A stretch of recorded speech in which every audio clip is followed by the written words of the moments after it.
तो बिहार असेंबली इंतखाबात में अब बारी अवाम की है। पहले मरहले की वोटिंग में 16 अजला की 71 सीटें शामिल हैं, जबकि 2 करोड़ 14 लाख से ज्यादा वोटरों के जरिए 1066 उम्मीदवारों की किस्मत ईवीएम में बंद की जाएगी। यह रिपोर्ट देखिए।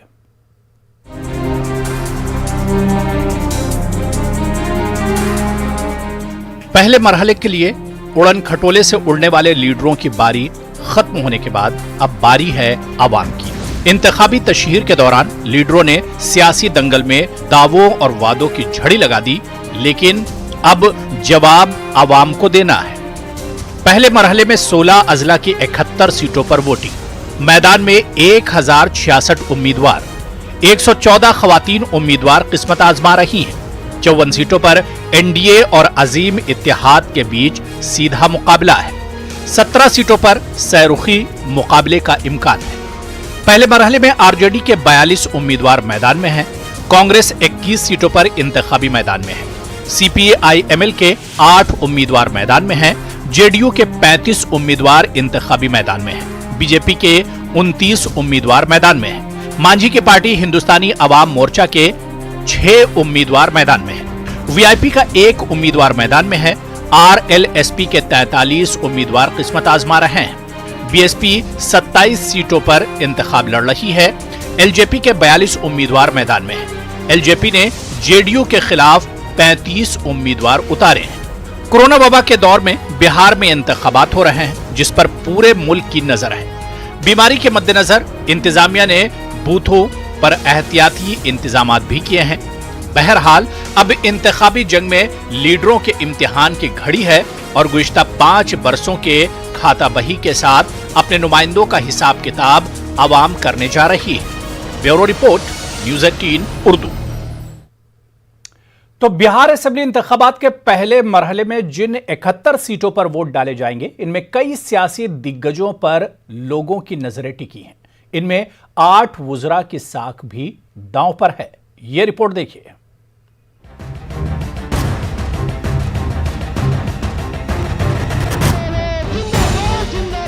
पहले मरहले के चुनाव में सियासी दिग्गजों पर पूरे बिहार की नजरें हैं। पहले मरहले में नीतीश सरकार के 8 वुज़रा का इम्तिहान है, जिनमें जेडीयू और बीजेपी कोटे से 4-4 वजीर शामिल हैं। बिहार हुकूमत के जिन वुज़रा की साख दांव पर है, उनमें गया शहर से वजीर ज़राअत प्रेम कुमार हैं, जो बीजेपी के टिकट पर इंतखाबी मैदान में हैं।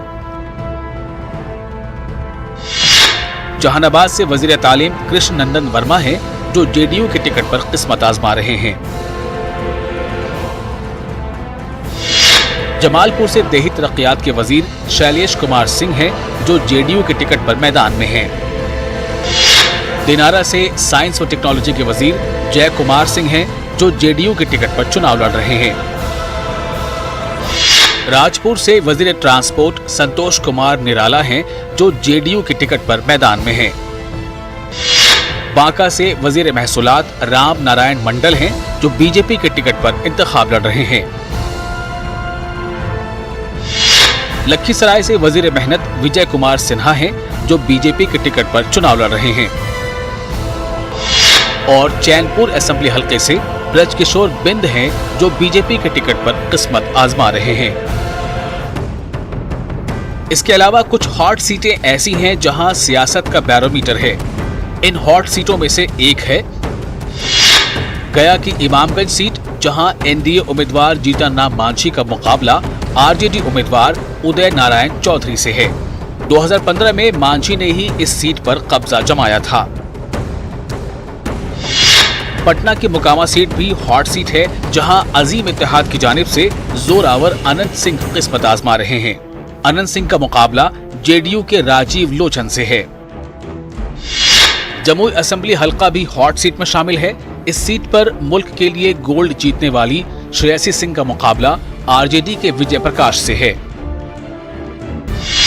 बिहार का चित्तौड़गढ़ यानी औरंगाबाद, जहां बीजेपी के रामाधार सिंह का मुकाबला कांग्रेस के आनंद शंकर से है।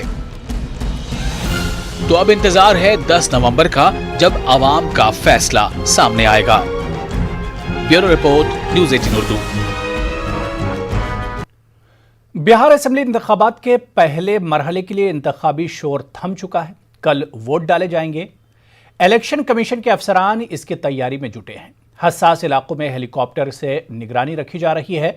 हमारे नुमाइंदे रवि एस नारायण ने इलेक्शन कमीशन के एक आला अफसर से इस सिलसिले में बात की। क्या तैयारियां हैं? सारी तैयारियां कंप्लीट हैं। हमारे जिन चुनाव कार्मिकों को मतदान केंद्रों पर जाना है वो सब तय हो चुके हैं। ईवीएम्स रेडी हैं और पैरामिलिट्री फोर्सेस एरिया डोमिनेशन कर रहे हैं। सबसे पहले हम लोग पोलिंग पार्टीज को ग्लव्स दिए हैं, फेस शील्ड दिए हैं, मास्क दिए हैं। एक दिन पहले पोलिंग स्टेशन का सैनिटाइजेशन होगा और पर्याप्त मात्रा में सैनिटाइजर्स रखे गए हैं। सभी पोलिंग पार्टीज को अपना अपना सैनिटाइजर बॉटल भी दिया गया है और आने वाले वोटर्स के लिए भी हैंड सैनिटाइजेशन का इंतजाम है। वहां पे बड़े जार्स में सैनिटाइजर रखे गए हैं। सभी वोटर्स की थर्मल स्क्रीनिंग होगी, वो टेम्परेचर गन से, और इसमें डरने की कोई बात नहीं है। सभी लोग चेहरे पर मास्क लगाकर वोट करने आए। तो ये चुनाव आयोग की पूरी तैयारी है। बात सुरक्षा की हो या फिर कोरोना को लेकर के है, चुनाव आयोग पूरी तरह से मुस्तैद है और जो मतदाता है उससे भी अपील है कि बेझिझक होकर के मतदान बूथों पर जाएं और अपना मतदान करें, क्योंकि सुरक्षा व्यवस्था पूरी तरह से पुख्ता है। कैमरा पर्सन दीपक के साथ रवि एस नारायण, न्यूज 18 पटना। तो बिहार में कल पहले मरहले का इंतखाब है। पहले मरहले में 71 सीटों पर हो रहे इंतखाब के लिए तमाम सियासी पार्टियों ने अपनी पूरी ताकत झोंक दी है। वहीं समाजी तंजीमों ने लोगों से अपील की है कि हर हाल में वो अपने हक रायदही का इस्तेमाल करें। ऑल इंडिया मिली काउंसिल की जानिब से इसके मुतालिक गुज़िश्ता कई माह से बेदारी मुहिम चलाई जा रही थी।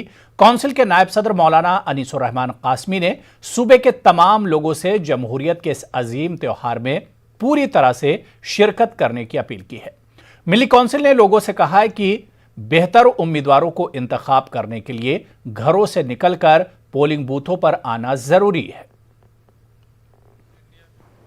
या दीगर जो तंजीमें हैं बिहार में, उन लोगों ने पिछले 6 महीनों में कई बार मीटिंगें की और हम लोगों ने आम लोगों तक अखबारात के ज़रिए, हैंडबिल और उसके ज़रिए, सोशल मीडिया के ज़रिए ये पैगाम पहले मरहले में पहुंचाया कि बिहार के तमाम ही लोग, चाहे उनका मज़हब कोई हो, उनकी ज़ाति कोई हो, ख़ास तौर पर माइनॉरिटी के जो वोटर हैं वो वोट देने ज़रूर जाएं और किसी तरह के कन्फ्यूज़न में या सुस्ती में न आएं और अपने वोट को बर्बाद न करें। बिहार असेंबली इंतखाबात को लेकर भले ही तमाम सियासी पार्टियां तरक्की का नारा लगा रही हों, लेकिन इतना साफ है कि पटना शहर के असेंबली हलकों में भी लोगों का बुनियादी सवाल आज भी कायम है। हमारे नुमाइंदे महफूज आलम ने पटना साहिब असेंबली हलके में आम लोगों से बात कर वहां के मसले और इंतखाबी मुद्दों को जानने की कोशिश की। आइए देखते हैं पटना साहिब असेंबली हलके के लोगों का अपने हलके के बारे में क्या कुछ कहना है। इंतखाबात को लेकर तमाम सियासी पार्टियों की तैयारी लगभग मुकम्मल हो चुकी है। हम लोग अभी मौजूद हैं पटना साहिब असेंबली हलके में, जहां दूसरे मरहले में इंतखाब होना है। जानने की कोशिश करेंगे लोगों से, लोगों की ज़बानी समझने की कोशिश करेंगे कि इस हलके के क्या मसले हैं और यहाँ पे किन वादों को और किन मुद्दों को हल कराने का दावा किया गया था, कितने पूरे हुए हैं और कितने नहीं पूरे हुए हैं। अजीम इत्तेहाद और एनडीए के उम्मीदवार के बीच जाहिर है यहाँ सीधे तौर पर लड़ाई होगी। नंद किशोर यादव यहाँ से जीतते रहे हैं, बीजेपी के लीडर हैं, नीतीश कुमार के कैबिनेट में वजीर रह चुके हैं। तो हम जानने की कोशिश करते हैं कि लोग क्या कहते हैं। कई सारे लोग यहाँ मौजूद हैं। आपसे अगर बात करें पटना साहिब असेंबली हलके के बारे में समझें तो क्या मुद्दा है यहाँ पे और किन वादों को कहा गया था हल करने को, क्या वादे किए गए थे और कितना काम आप देखते हैं यहाँ हुआ है? देखिए, सपना तो बड़ा लंबा लंबा उन्होंने दिखाया और ऐसा नहीं कि सपना आज से दिखा रहे हैं, वो करीब 30 सालों से सपना दिखा रहे हैं। मगर जो परिस्थिति पटना साहिब विधानसभा क्षेत्र की है वो आज तक कभी मसला हल नहीं हुआ। आपके सामने देखिए, वो देखिए वहाँ गंगा सेतु का पुल जो है वो सीढ़ी है। आज देखिए वो जो सीढ़ी किस लिए बनी थी, लोगों की सुविधाओं के लिए बनी थी, मगर आज ये स्थिति है कि वो सीढ़ी ब्लॉक है। इस बार विकास का मुद्दा होगा, क्योंकि जो वादे हुए तो पूरे हुए नहीं। लड़ाई किस में है? लड़ाई जो महागठबंधन का प्रत्याशी है परवीन कुशवाहा, उनके से आनंद किशोर जी के बीच में, और तो कोई मैदान में दूसरा है नहीं। तो परवीन कुशवाहा जी को एक चांस लोग चाह रहा है जनता यहाँ का देने के लिए, चूँकि वो एक कांग्रेस के नए प्रत्याशी हैं और बीजेपी के जो नंदकिशोर हैं वो 20 सालों से जीते हुए हैं, वो खाली नली और गली तक रह गए हैं, ना यहाँ स्कूल है और ना सही से हॉस्पिटल है ना। हालांकि पटना शहरी इलाका में ये आता है पटना साहिब असेंबली हल्का, तो आप लोग बता रहे हैं, क्या कहेंगे, क्या मुद्दे रहेंगे? दुर्भाग्य की बात यह है, अफसोस की बात यह है कि आज तक जितने भी नेता यहाँ चुने गए पटना साहिब में या पटना में, ये कभी भी इसको मतलब इस पर ध्यान नहीं दिया गया। पुराने शहर को, पुराने पटना सिटी शहर जो ऐतिहासिक शहर है, पटना पूरब की धरती, जहाँ गुरु गोविंद सिंह का जन्म स्थान है, जहाँ बड़ी पटन देवी है, जहाँ ऐतिहासिक और तवारीखी खानकाहें हैं, जहाँ से लोग फैज़याब होते हैं और मतलब ये पटना का एक तारीखी हल्का है, जाहिर है जो कि बिहार की राजधानी है, और पटना साहिब हल्के में कोई इंडस्ट्री का नहीं होना, रोज़गार का नहीं होना और यहाँ से माइग्रेशन का होना, ये अपने आप में कई सारे सवालों को खड़ा करता है। क्योंकि अभी आपने देखा था कि लॉकडाउन के दरम्यान में सरकार ने जितनी सारी घोषणाएं की कि जो लोग बाहर से आ रहे हैं उन लोगों को हम यहाँ व्यवस्था करें। अनफॉर्चुनेटली क्या हुआ, फिर सभी लोग फिर क्या है कि वापस अपने अपने अलग अलग क्षेत्र में जा कर तो ये एक बहुत बड़ा मुद्दा है। क्या मुद्दे रहेंगे, आप लोगों को क्या लगता है? सर हम लोग का सबसे बेरोजगारी मुद्दा है सर। हम लोग बेरोजगार हैं, हम लोग चाह रहे हैं कि छोटा मोटा उद्योग लगे, और जो यहाँ उद्योग लगा हुआ है उसको भी सरकार चाहेंगे कि सरकार उसकी उद्योग नीति में कुछ लाए कि जिससे यहाँ का उद्योग विकसित हो, जिससे हम लोग का रोजगार चल सके। पटना साहिब में क्या लगता है, कुछ बदलाव हुआ है, कुछ काम हुआ है? आप लोगों को क्या लगता है? पटना में बदलाव का कारण जो है, मेन मुद्दा है यहाँ रोजगार का।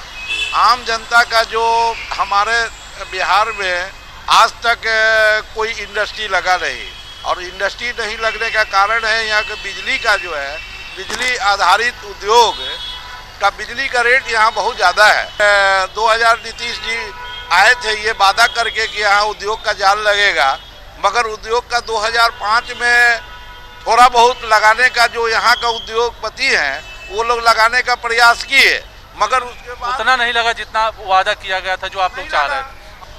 नंदकिशोर यादव जो वादा किए थे कुछ पूरा नहीं किए, आम आवाम तबाही माम है। अब जो सरकार जो तेज रफ्तार तेजी सरकार जो बनने जा रही है, जो वादा किए हैं, लगता है कि बदलाव की स्थिति में है जनता। अब पूरा बिहार बदलाव चाह रही है। बताएं कि पटना साहिब असेंबली हल्के की सूरत हाल क्या है, क्या लगता है आप लोगों को, काम हुआ? हाँ, कांग्रेस आ रही है, आरजेडी से अलायंस है, हम लोग तमाम लोग जो है कांग्रेस को वोट देंगे। आप बताएं साहब, आप लोगों से अगर पूछा जाए रोजगार के हवाले से पटना साहिब असेंबली हल्के में क्या बदलाव देखते हैं आप लोग? कुछ बदलाव तो अभी हुआ नहीं है रोजगार के हिसाब से। हम लोग भी 4 साल से इंजीनियरिंग करके वैसे ही भटक रहे हैं, कुछ फायदा तो हुआ नहीं है अभी। तो आप लोग क्या चाहते हैं कि कैसी हुकूमत आए, कैसे लीडरों को लोग इंतखाब करें? है जो हम लोगों को रोजगार दे सके। हम लोग को जो भी बहुत सारे लोग अनएम्प्लॉयड हैं, अभी कोरोना के लेके बहुत सारे और लोग अनएम्प्लॉयड हो गए हैं, इसके वजह से और थोड़ा सा जो यूथ है जो अभी नया पढ़ के निकल रहे हैं उनको एम्प्लॉयमेंट चाहिए। वादा मतलब ऐसा किया जाता है जो कि पूरा हो ही नहीं सकता है। अभी रिसेंटली देखिए कि 10 लाख नौकरी की वादा किया गया है कि आप हमको वोट दीजिए तो हम 10 लाख नौकरी देंगे, वो कहाँ से ला के देंगे? बेरोजगारी इतना बढ़ते जा रहा है, दिन पर दिन बढ़ते ही जा रहा है। हमारे यहाँ कोई रोजगार नहीं है, फिर उद्योग नीति का कोई मतलब बढ़ावा नहीं दिया जा रहा है। तो ये बहुत शुक्रिया न्यूज़ 18 से बात करने का। तो आपने देखा, सबसे बड़ा सवाल ये रहेगा कि रोज़गार नहीं है। सबसे बड़ा मसला यही है कि पटना शहर में, यानी बिहार की राजधानी पटना शहर में पटना साहिब असेंबली हल्का है। नंदकिशोर यादव यहाँ से जीतकर बार बार चुनाव यहाँ से जीतते रहे हैं। नीतीश कुमार की कैबिनेट में वजीर भी रहे हैं। कई सारे वादों को उन्होंने किया, लेकिन वादे कितने पूरे हुए ये आवाम की ज़बानी आपने सुना। बड़ा सवाल यही है कि रोज़गार नहीं है, और रोज़गार को लेकर लोग उम्मीदवारों का इंतखाब करेंगे। अब देखना दिलचस्प होगा कि लोग जो है किसके हिस्से में पटना साहिब का ताज देते हैं। कैमरामैन दीपक कुमार के साथ महफूज आलम, न्यूज़ 18 पटना। बिहार असेंबली इंतखाबात में अजीम इत्तेहाद की तशहीर के लिए मारूफ शायर इमरान प्रतापगढ़ी भी पेश हैं। इमरान ने पटना साहिब में इंतखाबी रैली में शिरकत की और लोगों को अशार भी सुनाए। पटना साहिब में इंतखाबी सजा था, तकरीर करने के लिए लीडर भी मौजूद थे और इन्हें सुनने के लिए आवाम की बड़ी तादाद भी मौजूद थी। इस बीच जैसे ही मारूफ शायर इमरान प्रतापगढ़ी मंच पर पहुंचे तो आवाम का जोश बढ़ गया और फिर शुरू हुआ दौर शेर व शायरी का। इमरान प्रतापगढ़ी ने अपने मखसूस अंदाज में लोगों को अशार सुनाए, जिससे लोग खूब महजूज हुए।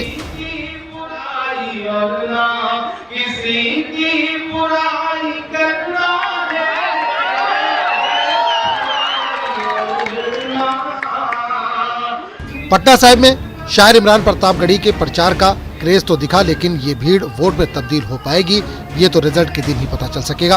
Bureau report, news 18 Urdu. Bihar में असेंबली इंतखाबात के तहत पहले मरहले की वोटिंग कल है। इससे कबल कांग्रेस की सदर सोनिया गांधी ने वोटरों के नाम पैगाम जारी किया। उन्होंने अपने पैगाम में नीतीश कुमार हुकूमत पर निशाना साधा है। सोनिया गांधी के मुताबिक इक़्तिदार के नशे में चूर बिहार हुकूमत अपने रास्ते से भटक गई है। हुकूमत के कौलो फेल में तजाद है। किसान और नौजवान दोनों मायूस हैं। सोनिया ने दावा किया कि अजीम इत्तेहाद बिहार के अवाम की आवाज़ है।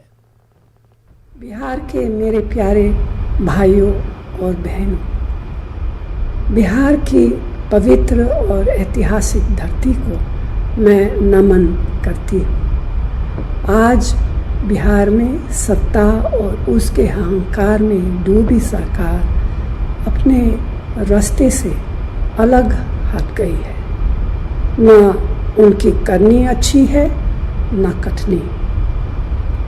मजदूर आज मजबूर है, किसान आज परेशान है, नौजवान आज निराश है।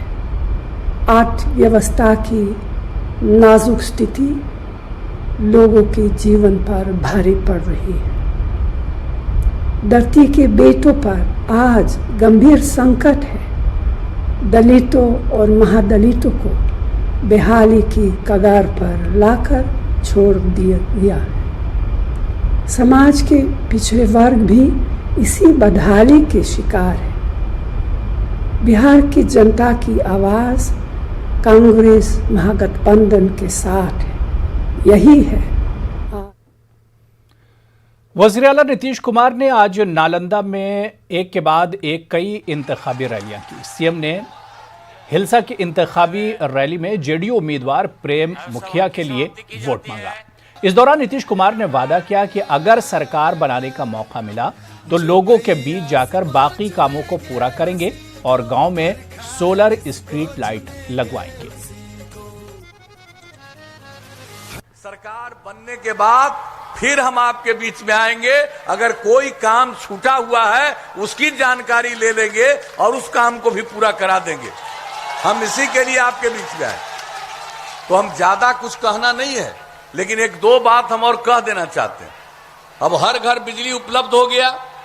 अब जान लीजिए, अगली बार मौका मिलेगा तो हम लोग सभी गांव में सोलर स्ट्रीट लाइट लगाएंगे।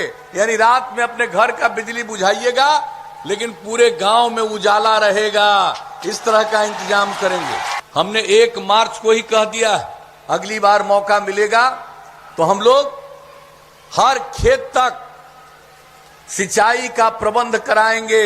ये हम लोगों के मन में पूरी बात है। और हर गांव तक सड़क बनवा रहे हैं। लेकिन अगली बार जब मौका मिलेगा तो और दूसरे प्रकार का सड़क गांव-गांव को जोड़ करके महत्वपूर्ण जगहों पर जाने के लिए, महत्वपूर्ण सड़कों तक जाने के लिए और कई हम लोग इस्तेमाल कराएंगे। बीजेपी के कौमी सदर जेपी नड्डा और मरकजी वजीर कानून रविशंकर प्रसाद ने मधुबनी के राजनगर में इंतखाबी रैली से खिताब किया और एनडीए उम्मीदवार के लिए वोट मांगा। जेपी नड्डा ने अपने खिताब में जहां मरकज और रियासत की हुसूलियाबियों को गिनवाया, वहीं लालू प्रसाद के दौरे इख्तिदार पर जमकर निशाना साधा और लोगों को लालू राज जराइम की याद दिलाई। आरजेडी, तेजस्वी, ये लोग कौन सा रिपोर्ट कार्ड लेके आएंगे? इनका रिपोर्ट कार्ड क्या होगा? हमने इतने अपहरण करवाए। कौन सा घोटाला? चारा घोटाला। अब देखिए क्या था, ये चले थे चरागाह विश्वविद्यालय बनाना, चरवाहा विश्वविद्यालय बनाना। ये चरवाहा विश्वविद्यालय बनते बनते चरागाह बना दिया बिहार को और चारा घोटाला कर दिया। ये है इनका रिपोर्ट कार्ड। ये हमको समझना चाहिए, ये हमको समझना चाहिए। और आज नौकरी देने की बात कर रहे हैं। क्या है इनके पास, क्या रिपोर्ट कार्ड है? इनका रिपोर्ट कार्ड यही है ना कि गोपालगंज का डीएम दलित कृष्णैया जो पटना जा रहा था ड्यूटी पर, उसको गाड़ी से खींच के उसकी जान ले ली थी कि नहीं ले ली थी? ले ली थी कि नहीं ले ली थी? और कौन था मुख्यमंत्री उस समय? लालू जी, ये थे मुख्यमंत्री। आपको याद है ना कि शहाबुद्दीन ने 2 भाइयों को तेजाब में जला दिया था और उसका गवाह भाई उसको शहाबुद्दीन ने मार दिया था और वो दंदना रहा था, कोई उसको रोक नहीं पाता था। जब नीतीश बाबू बिहार के मुख्यमंत्री बने तो शहाबुद्दीन जेल के पीछे गया, ये रिकॉर्ड है। इसको उधर बेतिया के लालसरे में तेजस्वी यादव ने इंतखाबी रैली से खिताब किया। यहां तेजस्वी यादव ने कांग्रेस उम्मीदवार मदन मोहन तिवारी के लिए वोट मांगा। इस दौरान तेजस्वी बिहार सरकार और सीएम नीतीश कुमार पर भी जमकर बरसे। साथ ही कॉन्ट्रैक्चुअल टीचरों को मुस्तकिल करने को लेकर अपने वादे को दोहराया। जीविका दीदी, स्वयं सहायता समूह है, आशा वर्कर है या विकास मित्र है, इन सबको मानदेय को दुगुना से ज्यादा किया जाएगा और नियमित करने का काम करेगा। नियोजित शिक्षक जितने हैं जिन्होंने आंदोलन शुरू किया था समान काम समान वेतन को लेकर के, नीतीश कुमार जी ने लाठी मरवाने का काम किया। हमारी सरकार बनने पे उन सभी लोगों को समान काम समान वेतन देने का अधिकार। तेजस्वी यादव के बाबू साहब वाले बयान पर आरजेडी पर सियासी हमला जारी है। सियासी हमलों के बीच आज तेजस्वी यादव ने इस पर सफाई दी। उन्होंने कहा कि कुछ लोग बयान के जरिए मुद्दे से भटकाने की कोशिश कर रहे हैं। मेरा इशारा सरकारी महकमों में खिदमात अंजाम दे रहे बाबुओं की जानिब था जो नीतीश हुकूमत में बदउनवानी की अलामत बन गए हैं। बाबू से मतलब बड़ा बाबू, डॉक्टर बाबू, सरकारी महकमों में काम करने वाले छोटे बाबू जैसे सरकारी मुलाजिम से है, न कि किसी खास जात पात से ताल्लुक रखने वालों से। हमको तो पता था कि ये मुद्दे को भटकाना चाहेंगे, लेकिन इनकी दाल गलने वाली नहीं है। सुशासन बाबू कौन है, एसडीओ बाबू कौन है, बड़ा बाबू छोटा बाबू कौन है। ब्लॉक थाने आप जाते हैं तो बिना चढ़ावे के कोई काम नहीं होता। कोई बता दीजिए, जाति प्रमाण पत्र बनाना हो, मृत्यु प्रमाण पत्र बनाना हो, उसमें भी आपको जो है चढ़ावा जो है वो देने का काम होता है। और जो लोग कहते रहे हैं कौन है बड़का साहब छोटका साहब, ये अधिकारी तो हैं। अगर नीतीश जी के राज में अधिकारियों का बोलबाला है, जहां जनता गरीबों की नहीं सुनी जाती है, तो हम तो इस चीज को लगातार बोल रहे हैं कि भाई भ्रष्टाचार जो है निचले लेवल से लेकर सचिवालय तक जो है भ्रष्टाचार बढ़ा है। अब बताएं सुशासन बाबू कौन है? तो इस पे हमको टिप्पा टिप्पणी नहीं करना। ये हताशा का परिचय कुछ लोग दे रहे हैं क्योंकि उनको पता है कि उनका जाना तय है। लालू जी का जब राज था तो गरीब सीधा तार के बाबू साहब, लेकिन सब लोगों को हम साथ लेंगे। जो काम करेगा कर्मचारी सम्मान मिलेगा, जो गलत काम करेगा सजा मिलेगा। सब लोगों को साथ लेके चलना है। सीना तान करके एक जाति विशेष के लोगों पर चलते थे, ये कास्ट एरोगेंस से भरा हुआ उनका बयान है। और सीना तान के चलना भी बुरी बात नहीं, सीने पे चढ़ के चलते थे। लालू जी के शासनकाल में शहीद व्याख्या ये है, लिहाजा ये पुराने दिनों की पुनः याद दिला दी। ना किसी जात पर प्रयोग करना चाहिए, ना किसी परिवार पर, ना किसी व्यक्ति पर। अब लालू यादव पर सुशील मोदी लोग नहीं बोलेंगे तो वो जिएंगे कैसे? और जिस तरीके से जाति की बात आ रही है, जाति, मुझे तो लगता है कि लालू यादव से नहीं सीख पाए उनके बच्चे। जेडीयू लीडरों की जानिब से खुद को जमुरा बोले जाने पर चिराग पासवान ने पलटवार किया है। चिराग पासवान ने कहा कि मुझे ऐसा बोलकर जेडीयू के लीडर वजीर आजम की तौहीन कर रहे हैं। चिराग पासवान ने कहा कि नीतीश को जेल भेजे जाने के उनके बयान से जेडीयू लीडर घबरा गए हैं और इस तरह की नाशाइस्ता जबान का इस्तेमाल कर रहे हैं। मुझे जमूरा बुला रहे हैं और तो ये जमूरा किसके इशारों पर नाच रहा है? भैया आप तो खुद बोल रहे हैं कि प्रधानमंत्री के इशारों पर नाच रहा है। इसका मतलब आप प्रधानमंत्री जी को आप मदारी बोल रहे हैं ना। देखिए, भाषा को का संयम रखना जरूरी है। आप एक व्यक्ति विशेष का, चिराग पासवान से आपको परेशानी है क्यों? क्योंकि चिराग पासवान जांच की बात करते हैं, मुख्यमंत्री को जेल भिजवाने की बात करते हैं, उससे परेशान आप इतना हो जाते हैं, उससे परेशानी आपकी इतनी बढ़ जाती है कि। तो चलिए, इस बुलेटिन में भी फिलहाल इतना ही। मुझे इजाजत दीजिए। शब बखैर।